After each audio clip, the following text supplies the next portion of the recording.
Hola amigos de YouTube, hoy día les traigo un video que se titula, Casos extraños. Bueno, espero que les guste y comente.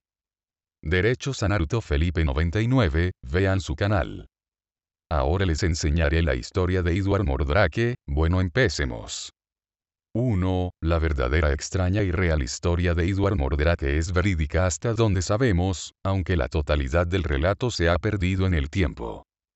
Pues su inusual caso ocurrió muy temprano en la historia médica y se hace referencia a él solo en los cuentos que la gente comenzó a pasar a sus allegados, familiares y conocidos.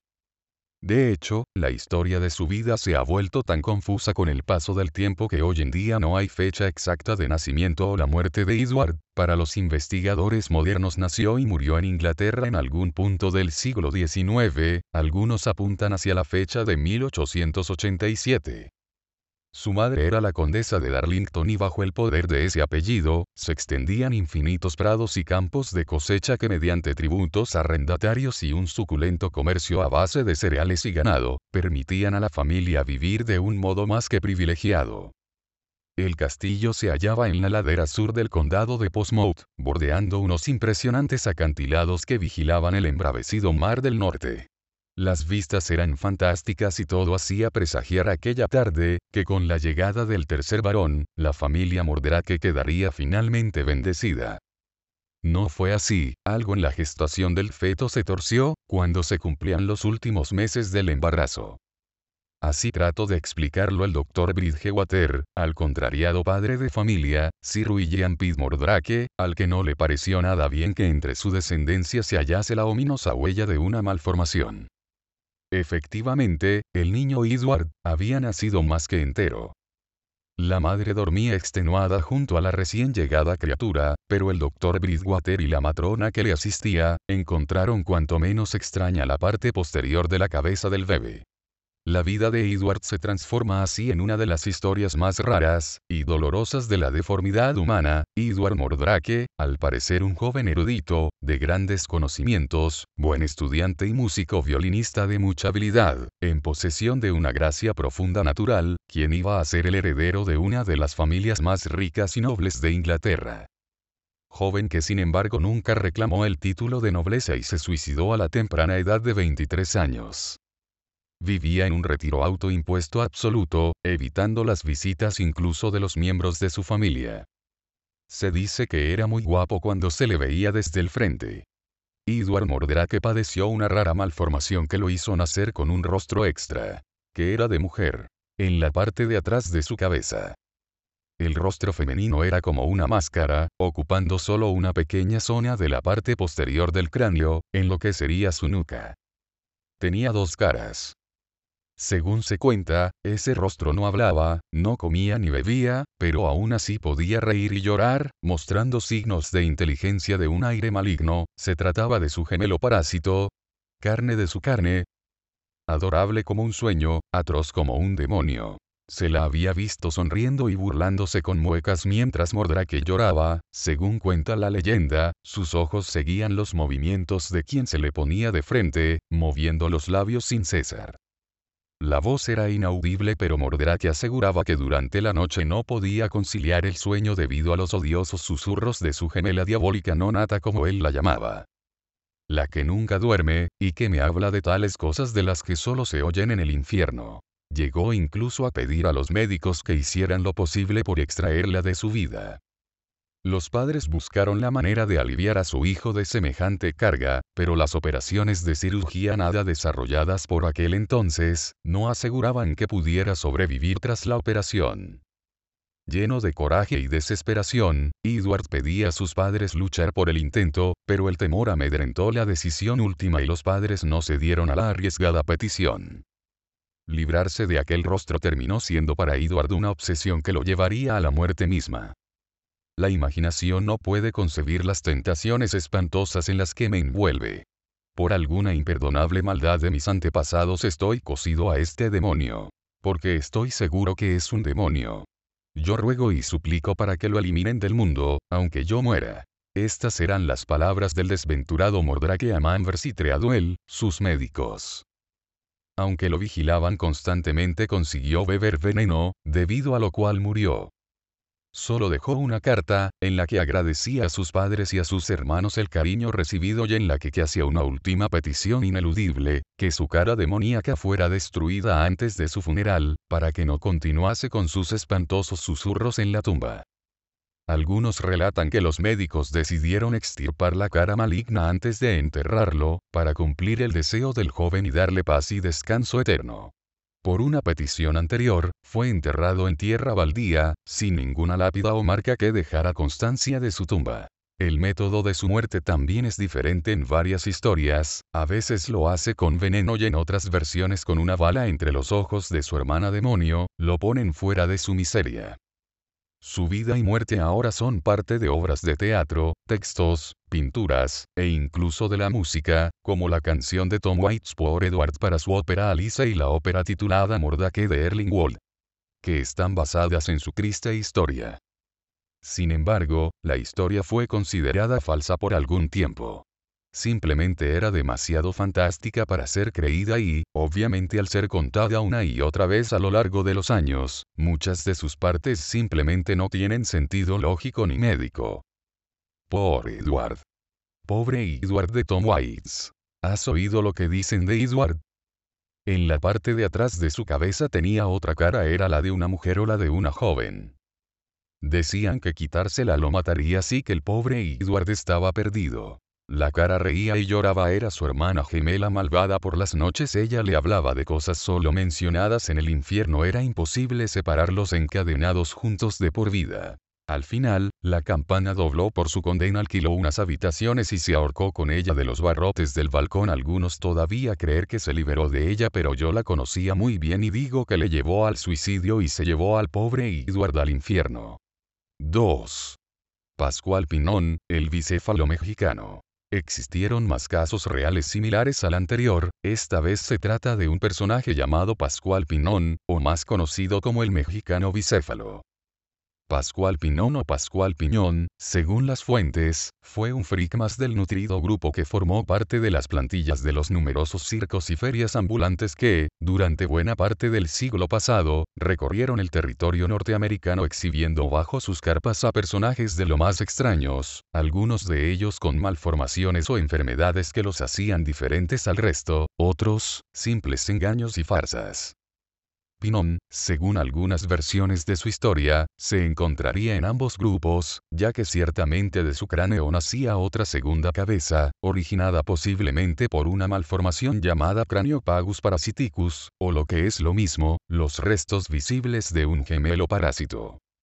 Otra vertiente cuenta que en realidad, el quiste de la cabeza de Pinón no era un problema de gemelo parásito, sino que se trataba de un tumor.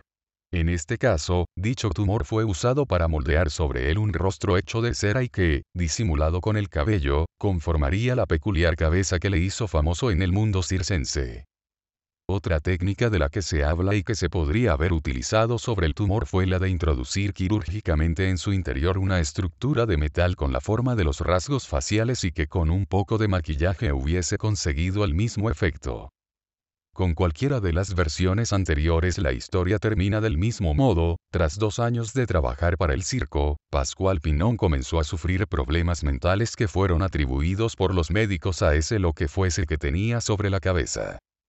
El gerente del Sells Floto pagó la operación y la segunda cabeza le fue extirpada. Con ella acabó la vida circense de Pinón, que volvió a su trabajo en Texas y del que no se supo nada más que vivió una vida normal. 3. Chang Su-ping. Chang Su-ping es un hombre chino con una particularidad: se supone que iba a tener un hermano gemelo, pero en el útero no se separaron bien y nacieron siameses. El detalle está en que su hermano gemelo se desarrolló muy poco, y quedó reducido a una especie de cara pegada en el costado derecho de la cabeza de Chang. No es una cara propiamente, lo que más está desarrollado es la boca y un trozo de cuero cabelludo. Es difícil distinguir los ojos y la nariz, si es que existen. Puede decirse que Chang es un individuo, ya que la otra cara no tiene voluntad propia. Estos casos son poco frecuentes al igual que el primero, Edward, y se denominan vulgarmente siameses parásitos, es decir, se trata de un individuo que tiene adosado a su cuerpo la parte del cuerpo de lo que iba a ser este hermano gemelo y no se desarrolló. Este señor vivió en China, allá tenía un gran número de sobrenombres y los niños no le tenían miedo, no es para menos. Pero en una oportunidad, unos soldados norteamericanos lo vieron y lo invitaron a Estados Unidos para que lo vieran los médicos. No creo que estos soldados se hayan compadecido de él, tal vez les dio un poco de lástima, o curiosidad. En fin, Chang fue a Estados Unidos y los médicos realizaron una operación para quitarle esta cara parásita. No he logrado encontrar alguna imagen de Chang después de la operación, pero supongo que aunque quedó un poco desfigurado, el resultado fue bueno. Al final regresó a China y los niños ya no le tenían miedo. Sonrían, se supone que esto es un final feliz. 4. Otro caso, la niña Lely nacida en la India. La malformación congénita del Ali ha servido para explotar la enfermiza curiosidad que nos caracteriza. La declaración médica "la niña bebía leche por ambas bocas y abre y cierra sus 4 ojos a la vez" ha sido considerada la más relevante al respecto. Podemos leerla en casi cualquier sitio que informe sobre el caso. Algunos mencionan que se trata de un rarísimo caso de diprosopus o diprosopia, una de las malformaciones congénitas más raras que puede sufrir el ser humano, y apenas existen 35 casos documentados en la literatura científica desde el año 1885, resaltando el hecho de que muy pocos humanos la han padecido. Eso alimenta aún más nuestra mórbida curiosidad. Existen diversas teorías al respecto, una de las que más fuerza tiene nombra como causante de esta anomalía a una proteína que determina la formación facial del feto. Cuando existe en exceso puede provocar una segunda cara y en su defecto el rostro puede aparecer con algunas carencias. Las criaturas que nacen con esta anomalía suelen fallecer al poco tiempo de su alumbramiento. Por suerte es una afección muy fácilmente detectable en las primeras semanas de gestación, aún dentro de la madre. 5. Craniopagus parasiticus. Así que para cerrar el círculo de las excentricidades científicas, visitemos el Hunterian Museum, que se encuentra en el imponente edificio neoclásico del The Royal College of Surgeons of England. Fotografía de Tuoya Dead Boy of Bengal. De Chirurgeones y Apprentice. Se trata del primer caso registrado en la literatura médica de Craniopagus parasiticus, patología de la que apenas se cuentan en toda la historia un puñado de ejemplos. Lo más singular de este caso no es que se trate del primero descrito de este tipo de malformación, sino que es el único que se conoce en el que el individuo sobrevivió durante un tiempo prolongado y en el que la cabeza parásita mostraba además ciertos signos de vida independiente. Como puede haberse entendido ya al ver la fotografía, un caso de Craniopagus parasiticus consiste en una malformación en la que se desarrolla una cabeza gemela parásita unida a una cabeza viva aparentemente normal y con cuerpo propio. El caso que se conserva en el Hunterian procede de un niño nacido en 1783 en la aldea bengalí de Mundulgate, conocido históricamente como el niño de 2 cabezas de Bengala. La historia de este niño no empezó nada bien y terminó peor. Al instante de nacer, los presentes durante el parto quedaron aterrados ante el extraño aspecto de la criatura. La comadrona arrojó instintivamente al fuego al pobre niño, intentando alejar para siempre al monstruo. Aunque lograron salvar al recién nacido, este sufrió diversas quemaduras que arruinaron todavía más su aterrador aspecto. Ante semejante estampa, cabe pensar que podría ser una familia sin grandes medios en la India del siglo XIX viendo una situación así. El instinto de la partera no iba por mal camino, pues lo tradicional era eliminar cuanto antes casos como el de Bengala, pero, he aquí que a los padres se les ocurrió de inmediato sacar provecho económico del caso. Y, así, el pequeño monstruo fue creciendo como atracción de feria, siendo mostrado por sus padres en Calcuta ante multitudes asombradas que pagaban por verlo. Su fama llegó a ser tal, que fue requerido para servir de diversión en varios palacios y hogares de dignatarios, aunque personalmente no veo dónde podría estar lo divertido, más allá de la morbosa curiosidad que despertaba. Las descripciones que nos han llegado del niño de Bengala nos muestran 2 cabezas de semejante tamaño, con abundante pelo ocultando la unión entre ambas y con un pequeño apéndice como simulacro de cuello fallido en lo más alto de la cabeza superior. Lo más sorprendente era que aquella cabeza no siempre reaccionaba a los estímulos de la inferior, que era la que parecía controlar por completo el resto del cuerpo. Es más, ante estímulos externos, la cabeza superior ofrecía cambios curiosos, intentaba abrir la boca o cambiaba el gesto, sin que la inferior se diera por aludida. Se cree que la cabeza superior debía ser ciega, o al menos su visión era muy limitada, pues sus ojos apenas reaccionaban ante la luz, aunque curiosamente cuando el niño dormía, los ojos de la cabeza parásita se mantenían alerta y abiertos. A pesar de no estar bien formada, esa cabeza superior era capaz de secretar saliva y lágrimas y de ofrecer gestos y expresiones faciales diversas al igual que la cara parásita de Edward Mordrake. El niño vivió así, como monstruo ambulante, una triste existencia, siempre alejado de todas las miradas salvo cuando había monedas por medio. Solo entonces se abrían las sábanas que lo cubrían casi todo el día, para que las gentes exclamaran de terror, de asco o de curiosidad. Pero cierto día, cuando ya contaba con 4 años de edad, una mordedura de cobra acabó con su vida o, al menos, eso es lo que contó la familia.